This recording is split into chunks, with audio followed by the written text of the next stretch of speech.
Okay, guys, today we're going to look at the second New Deal and Roosevelt, the beginning of his second term. We're going to look at some of the programs that were passed in that second part, and one in particular that we're going to talk about has a lasting impact still today.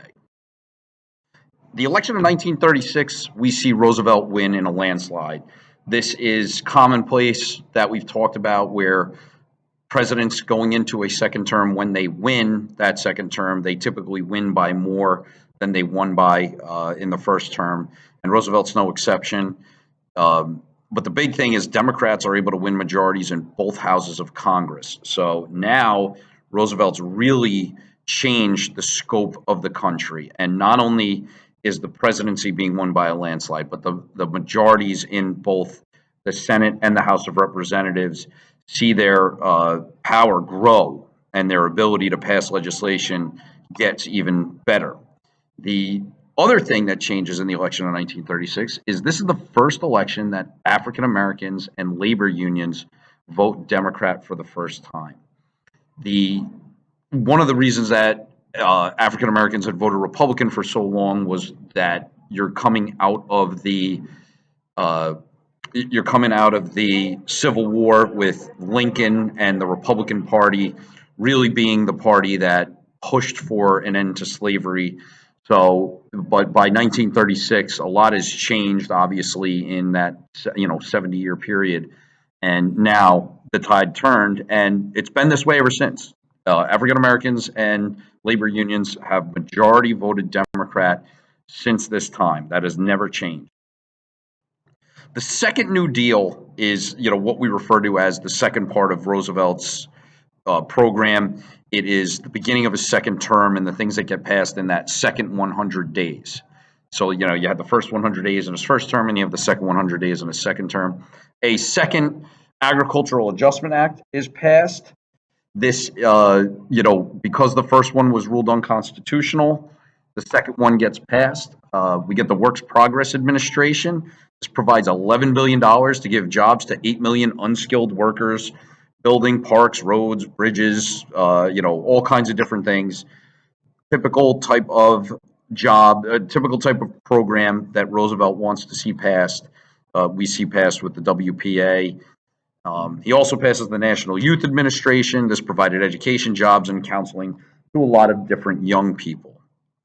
So a lot of different things go on in the second term there, and a lot of it is similar to what had happened before.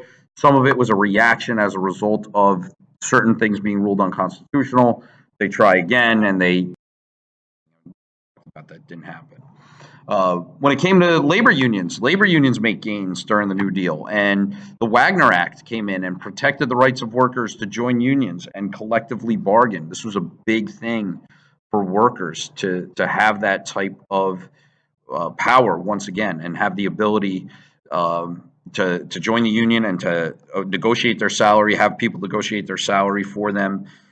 Usually those salaries are negotiated by job title and but mostly years of service. It also prohibited unfair labor practices, so that was important. So there were certain things that companies had gotten away with that they no longer could get away with. And it established the NLRB, which stands for National Labor Relations Board. And this was there to deal with issues between labor and management and start to hopefully fix those things and not allow them to go too far.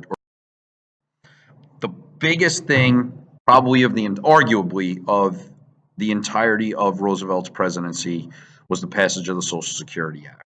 Social Security is something that is still around today. It is a problem today that we'll discuss. But essentially, Social Security, it's an old age pension. It is money that goes out of anyone who's working's paycheck. It goes into the Social Security Trust Fund, and then the Social Security Trust Fund kicks that out to the elderly, to those that are of a certain age. This age, I think it was originally 60, 61, maybe 62. That has gone up since then. You can collect at a certain age, but you don't get as much. Now, that age, though, to get the full benefit of Social Security is higher. It also provided unemployment compensation. But the other thing Social Security does that people should understand is it's for money for families with dependent children and the disabled. So kids that, suffer some type of tragedy where both their parents die, the Social Security Act provides for them as well. And the disabled, people that no longer have the ability to work for whatever reason, there's also money in the Social Security Trust Fund for that. But the money for the dependent children, the money for the disabled, pales in comparison to the amount of money that is there for those that are of retirement age, and that is creating the bulk of the problems. Now, the money's running short, and there's estimates that by 2040, somewhere in that range, the money that is in the Social Security Trust Fund there will not be enough in there to fulfill all the obligations Social Security has. There's just not going to be enough there to pay what people owe. There's always been a surplus in the Social Security Trust Fund, but that surplus has diminished. And a lot of that has to do with the fact that you got baby boomers retiring. So my parents collecting Social Security is a problem because there's so many people born in that baby boom generation that it has created a situation where, as technology has improved, the baby boomers are living longer. They'll live longer than any generation prior to, just as medical advancements happen. Just like your generation will live longer than any generation before. But the real problem with this is it's creating an issue with the ratio of retirees to workers. That is shrinking, and it has shrunk. It has gone from about one working person, one retiree for every 6 working people. That number's down to about one retiree for every 3 working people.